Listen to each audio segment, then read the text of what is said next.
Est-ce que vous connaissez le rhume des foins? Oui, évidemment que vous le connaissez, et que vous le détestez même si vous en souffrez. Il s'agit en fait de la rhinite allergique, qu'on appelait autrefois rhume des foins parce qu'on pensait que c'était vraiment spécifique aux foins. Alors que vous allez voir que non, pas spécialement. Alors concrètement, c'est un peu comme un rhume, mais dont l'origine n'est pas virale, mais allergique. On va retrouver le plus souvent les yeux qui gonflent, qui grattent, qui pleurent, un écoulement nasal clair, ce qui indique qu'il n'y a pas d'infection d'ailleurs, et surtout des éternuements à répétition. Ça paraît anodin, mais ça peut être vraiment très pénible. C'est très fatigant et ça peut jouer sur la forme physique et morale. Alors le plus souvent, la cause est génétique. On est à la naissance plus ou moins prédisposé à développer des symptômes de l'allergie. On parle de terrain atopique ou non. Mais pas seulement. Les allergènes auxquels on est exposé pendant la jeunesse peuvent influer sur la chance de développer des symptômes. On estime qu'environ 25% des Français sont touchés par le rhume des foins, et c'est un chiffre qui ne cesse d'augmenter ces dernières années.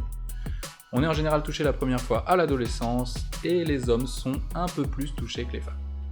Super. Le mécanisme derrière tout ça, c'est celui de l'allergie. Le système immunitaire va parfois considérer une substance normalement sans danger comme un corps anormal qu'il faut éliminer. En l'occurrence ici, ce sont les grains de pollen qui vont avoir ce rôle de substance anormale.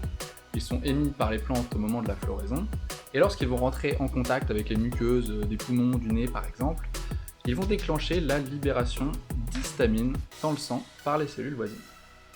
L'histamine, la voici. Et venez voir ce qui se passe. L'histamine, c'est une molécule, un médiateur chimique, qui va aller se fixer sur des récepteurs spécifiques à proximité.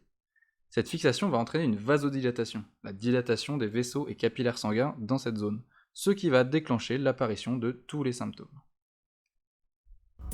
Pollen, système immunitaire, libération d'histamine, récepteurs spécifiques, vasodilatation locale, symptômes. Saviez-vous qu'il y avait 3 saisons différentes pour le rhume des foins? Eh oui, en fait tout le monde ne va pas être allergique aux mêmes plantes. De février à avril, c'est la saison des arbres, comme le cyprès ou le bouleau, par exemple.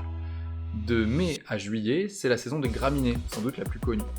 Et enfin, de août jusqu'à à peu près octobre, c'est la saison des herbacées, avec des fleurs et des plantes qu'on peut trouver dans les fossés par exemple. On a souvent en tête que le rhume des foins c'est juste l'été, on voit en fait que ça peut couvrir une bonne partie de l'année. Juste en hiver, bon là, on est plutôt tranquille. Malheureusement, il n'y a pas de traitement définitif du rhume des foins, mais il existe quand même plusieurs solutions pour tenter de mieux vivre avec. Les médicaments les plus connus, ce sont les antihistaminiques.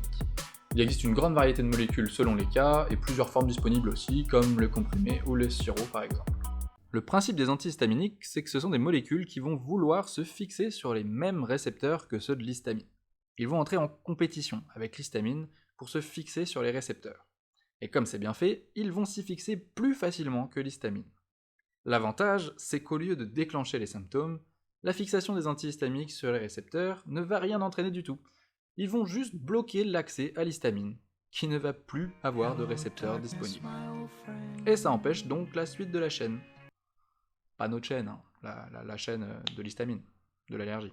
Enfin, vous avez compris quoi. Franchement, les antihistaminiques, ça marche très bien. Et quand vous avez trouvé celui qui vous correspond, c'est un bonheur.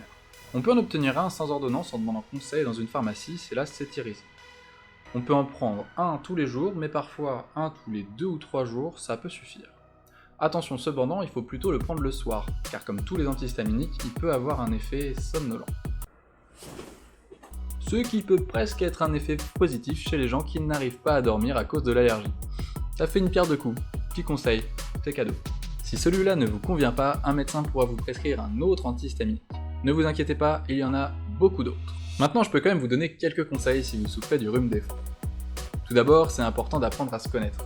Soyez vigilant aux dates auxquelles vous commencez à avoir des symptômes. Et comme ça, vous pouvez savoir de quelle team vous faites partie. Salut, je suis team graminé. Et toi? Ensuite, quand vous savez à quoi vous êtes allergique, vous pouvez toujours tenter de vous éloigner de la ou des plantes problématiques. Par exemple, si comme moi vous êtes allergique aux graminées, je vous conseille vraiment d'éviter de faire un cache-cache dans un champ de blé. Si vous êtes embêté à domicile, n'hésitez pas à bien aérer tôt le matin et tard le soir, à des heures où les pollens ne sont pas trop présents. Ça permet d'évacuer les allergènes de chez vous. Respectez la toux et les écoulements nasaux. Alors c'est pénible, mais c'est ce qui permet d'évacuer naturellement les allergènes. Essayez d'éviter de vous gratter les yeux. Alors je sais que c'est dur, mais plus vous vous grattez et plus ça va encore vous donner envie de vous gratter. Et vous risquez de vous abîmer les yeux. Essayez plutôt de vous nettoyer les yeux avec de l'eau ou avec du sérum physiologique par exemple. Il peut aussi y avoir des traitements spécifiques en phytothérapie ou autres, qui peuvent bien soulager les symptômes. Donc n'hésitez pas à vous renseigner dans les pharmacies près de chez vous. Bon, si vous êtes touché, vous le savez, et si vous ne l'êtes pas, vous l'avez compris. Le rhume des foins, c'est une tannée. Mais on a de bonnes solutions en pharmacie pour mieux le supporter, donc n'hésitez plus et ne laissez pas ces petits grains de pollen vous gâcher votre été. Ni votre printemps, ni votre automne. L'hiver, on a dit que c'était bon. Et c'est déjà la fin de ce 5e épisode d'If You Know, le premier If You Know Shot, un format un peu plus court, un peu plus dynamique, vous l'aurez compris. N'hésitez pas à nous faire vos retours en commentaire sur ce nouveau format, ce que vous en avez pensé.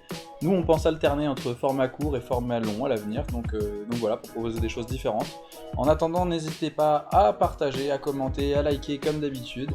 Et puis on se retrouve très bientôt pour la prochaine vidéo. À bientôt!